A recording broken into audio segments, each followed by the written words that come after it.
সংবাদ সবাইকে স্বাগত জানাচ্ছি। আমি ফিরোজ তোহা। শুরুতেই সংবাদ শিরোনাম। ইসরায়েল ফিলিস্তিন পুরোদমের যুদ্ধ চলছে, আর এই যুদ্ধের সর্বশেষ আন্তর্জাতিক গুরুত্বপূর্ণ আপডেট সংবাদ জানিয়ে দিব। শুরুতেই শিরোনাম। যুদ্ধের হুমকি দেওয়া ইরান ধ্বংস হওয়ার যোগ্য, বলছে ইসরায়েল। এদিকে আরব লীগের সন্ত্রাসী তালিকা থেকে বাদ লেবাননের যোদ্ধাগোষ্ঠী। পাকিস্তানের অভ্যন্তরীণ বিষয়ে হস্তক্ষেপ করার অধিকার আমেরিকার নেই, হুঁশিয়ারি পাকিস্তানের পররাষ্ট্রমন্ত্রীর। এদিকে মার্কিন প্রেসিডেন্ট নির্বাচন, বাইডেন কি বাদ, শেষ মুহূর্তে ডেমোক্র্যাটদের প্রার্থী মিশেল ওবামা, থাকবে এ সম্পর্কে বিস্তারিত। এবং সর্বশেষ জানিয়ে দিব, প্রথম ধাপে নির্বাচন আজ, ফ্রান্সে ক্ষমতায় আসতে পারে কট্টর ডানপন্থী দল।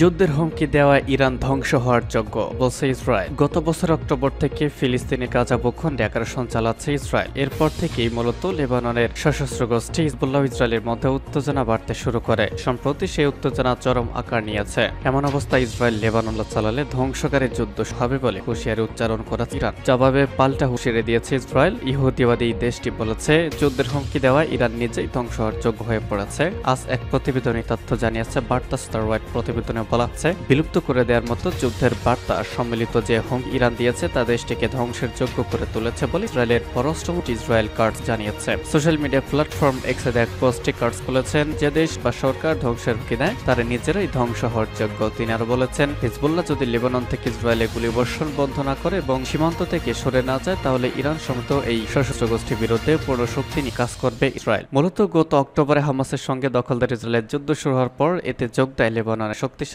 সশস্ত্র গোষ্ঠী হিজবুল্লাহ। গত প্রায় 9 মাস ধরে ইসরায়েলি সীমান্তবর্তী অঞ্চলগুলো লক্ষ্য করে রকেট ও ড্রোন হামলা চালিয়ে আসছে গোষ্ঠীটি। তাদের এসব হামলার কারণে এসব অঞ্চল থেকে হাজার হাজার মানুষকে সরিয়ে নিতে বাধ্য হয়েছে ইসরায়েল। এছাড়া গত কয়েক মাস ধরে হিজবুল্লাহর এসব হামলার তীব্রতা আরো বেড়েছে। হিজবুল্লাহ যেন সীমান্ত এলাকায় আর হামলা না চালাতে পারে, সেজন্য তাদের বিরুদ্ধে পূর্ণমাত্রা যুদ্ধের হুমকি দিয়ে আসছে ইসরায়েল। এ নিয়ে বর্তমানে বেশ উত্তেজনা বিরাজ করছে। এমন অবস্থায় গত শুক্রবার জাতিসংঘে অবস্থিত ইরানের মিশন হুমকি দিয়েছে, যদি ইসরায়েল লেবাননে হামলা চালায় তাহলে ইসরায়েলকে বিলুপ্তকারী বা ধ্বংসকারী যুদ্ধ হবে। এছাড়া এই অঞ্চলে ইরানের যেসব প্রক্সি প্রতিরোধ বাহিনী রয়েছে তারা সবাই যুদ্ধে যোগ দেবে বলে হুঁশিয়ারি দেওয়া হয়েছে।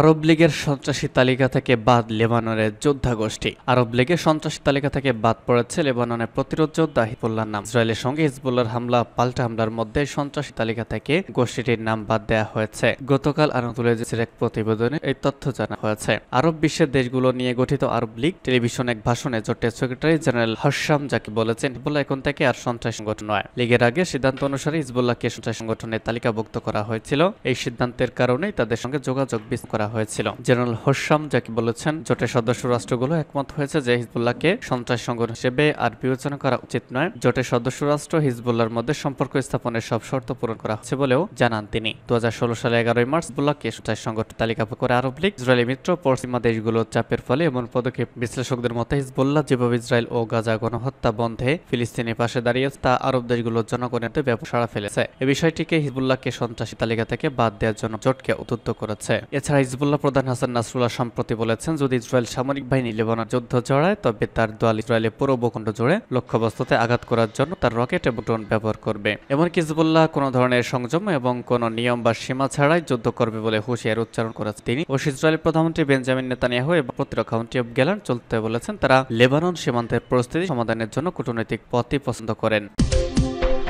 পাকিস্তানের অভ্যন্তরীণ বিষয়ে হস্তক্ষেপ করার অধিকার ওয়াশিংটনের নেই। চলতি বছরের ফেব্রুয়ারিতে অনুষ্ঠিত পাকিস্তানের সাধারণ নির্বাচনে বিশ্বাসযোগ্যতা নিয়ে প্রশ্ন তুলেছে মার্কিন পার্লামেন্টের নিম্নকক্ষ হাউস অব রিপ্রেজেন্টেটিভস প্রতি একটি প্রস্তাব পাশ করেছে। এর কয়েক ঘন্টা পরই ক্ষুব্ধ প্রতিক্রিয়া জানিয়েছে পাকিস্তান। ওয়াশিংটন পাকিস্তানের অভ্যন্তরীণ বিষয়ে হস্তক্ষেপ করার চেষ্টা করছে বলেও দাবি করেছে ইসলামাবাদ। পার্সুডে জানিয়েছে, পাকিস্তানের সংসদ সদস্যরা মার্কিন প্রতিনিধি পরিষদের দাবিকে ভিত্তিহীন অভিহিত করে ওয়াশিংটনকে ফিলিস্তিনের মানবিক লঙ্ঘনের দিকে নজর তুলেছেন। গত বুধবার পাকিস্তান মার্কিন প্রতিনিধি পরিষদে পাশ প্রস্তাবটিতে পাকিস্তানি নির্বাচনে কথিত অনিয়মের বিষয়ে পূর্ণাঙ্গ ও স্বাধীন তদন্তের আহ্বান জানানো হয়েছে। এর প্রতিক্রিয়ায় গত বুধবার পাকিস্তানের পররাষ্ট্র মুখপাত্র মমতাজ জাহারা বালুচ বলেছেন, পাকিস্তান সংগঠনগুলো এবং গঠনমূলক আলোচনা এবং সংশ্লিষ্টতায় বিশ্বাস করে, তবে এই জাতীয় সিদ্ধান্তগুলো গঠনমূলক বা উদ্দেশ্যমূলক নয়। তিনি আরো বলেন, আমরা বিশ্বাস করি বিশেষ প্রস্তাবের সময় এবং প্রেক্ষাপটে আমাদের দ্বিপক্ষীয় সম্পর্কের ইতিবাচক গতিশীলতার সাথে ভালোভাবে সামঞ্জস্যপূর্ণ নয় এবং পাকিস্তানের রাজনৈতিক পরিস্থিতি এবং নির্বাচন প্রক্রিয়া সম্পর্কে বা প্রক্রিয়া সম্পর্কিত সম্পূর্ণ অসম্পূর্ণ বোঝা বোঝাপড়া থেকে উদ্বৃত্ত হয়েছে।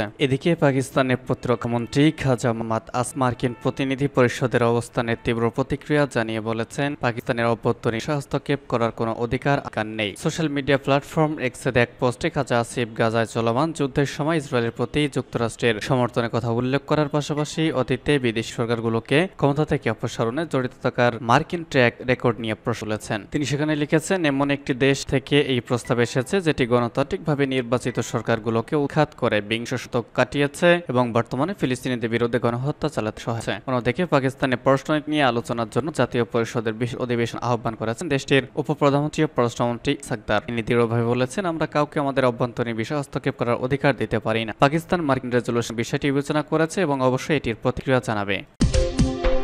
মার্কিন প্রেসিডেন্ট নির্বাচন, বাইডেনকে বাদ শেষ মুহূর্তে ডেমোক্র্যাটদের প্রার্থী মিশেল ওবামা। যুক্তরাষ্ট্রের প্রেসিডেন্ট নির্বাচনে বাকি আর মাত্র মাস। এমন সময় কি প্রতিযোগিতা দৌড় থেকে ছিটকে পড়বেন বর্তমান প্রেসিডেন্ট জো বাইডেন? তিনি বাদ পড়লে কে হবেন ডেমোক্র্যাট প্রার্থী? গত বৃহস্পতিবার প্রথম প্রেসিডেন্সিয়াল বিতর্কে বাইডেনের কাছে বাজে পারফরমেন্সের পর এসব প্রশ্ন ঘুরে বেড়াচ্ছে দেশটির রাজমহলে। রাজনৈতিক বিশ্লেষক এবং আন্তর্জাতিক সংবাদ মাধ্যমগুলোর মতে প্রথম বিতর্কে রিপাবলিকান প্রার্থী ডোনাল্ড ট্রাম্পের কাছে কার্যত হেরে গেছেন জো বাইডেন। দি পলিটিকের খবর অনুসারে বাইডেনকে বাদ দিয়ে অন্য কাউকে প্রার্থী করা যায় কিনা তা নিয়ে একসময় ডেমোক্র্যাট শিবিরের কেউ টু শব্দ করতেন না, কিন্তু প্রথম বিতর্কের পর এই বিষয়টি নিয়েই তাদের মধ্যে জোরসোর আলোচনা। বলা হচ্ছে, বাইডেনের আটকে যাওয়া কণ্ঠস্বর, অস্পষ্ট উত্তর এবং পুরো কথা শেষ করতে সংগ্রাম করার কারণে আতঙ্ক হয়ে পড়েছেন ডেমোক্র্যাটরা। এই অবস্থায় তার পরিবর্তে অন্য কাউকে প্রার্থী করার বিষয়ে সক্রিয়ভাবে আলোচনা করেছে তারা। এমনকি কেউ কেউ বাইডেনকে প্রতিদ্বন্দ্বিতা থেকে সরে দাঁড়ানোর জন্য চাপ দিচ্ছেন বলেও খবরে দাবি করা হয়েছে। পলিটিকো জানিয়েছে, তিনজন সম্ভাব্য ডেমোক্র্যাট প্রেসিডেন্ট প্রার্থী ঘনিষ্ঠ তিন উপদেষ্টা বলেছেন বিতর্কের সময় জুড়ে তাদের কাছে অসংখ্য টেক্সট এসেছে।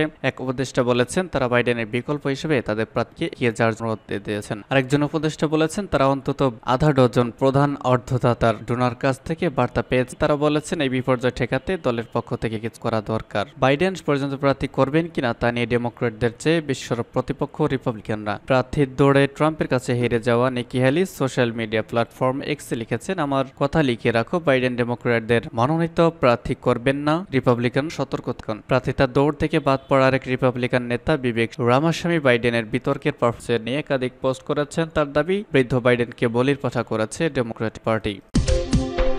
সর্বশেষ জানিয়ে দিব, প্রথম ধাপে নির্বাচন আজ। ফ্রান্সে ক্ষমতায় আসতে পারে কট্টর ডানপন্থী দল। ফ্রান্সের প্রেসিডেন্ট নির্বাচনে মেরিন লে পেনের নেতৃত্বে কট্টরপন্থী পার্টির ন্যাশনাল র্যালি আরএন ক্ষমতায় আসতে পারে বলে মনে করা হচ্ছে। ফ্রান্সের জনগণ নতুন সরকার গঠনে আজ ভোট দিচ্ছে। নির্বাচনে জিতে দলটি প্রথমবারের মতো আসবে। রাজনৈতিক দল আরএন বাদ থেকে 2028 পর্যন্ত জাতীয় ফ্রন্ট বা এনএফ নামে পরিচিত দলটি ফ্রান্সের বর্তমান জাতীয় পরিষদের বৃহত্তম একটি একক সংসদীয় বিরোধী দল। দলটি 2002, 2017, 2022 নির্বাচনে দ্বিতীয় রাউন্ডে পরাজিত হয়েছিল। খবর এপিএল। ফ্রান্সে আজ প্রথম রাউন্ডে অনুষ্ঠিত নির্বাচনে হচ্ছে। দেশ জুড়ে কেন্দ্রগুলোতে সকাল 8টায় ভোট হয়েছে। ফ্রান্সের নাগরিক যারা বিদেশে থাকেন এমনকি 49 মিলিয়ন ভোটার ভোট দিয়েছেন, তাদের ভোট হয়ে জাতীয় পরিষদে মোট 577টি আসনে 2 দফায় ভোট হবে। 7 জুলাইয়ের ভোটের পর নতুন গঠিত হবে। বেশিরভাগ জরিপে দেখা গেছে আরএন সংসদের নিম্নকক্ষ জাতীয় পরিষদে সর্বাধিক আসন জয়ের পথে রয়েছে, তবে দলটি এককভাবে পাবে তা স্পষ্ট হয়নি। চলমান ইউক্রেন যুদ্ধের জ্বালানি ও খাদ্যের দাম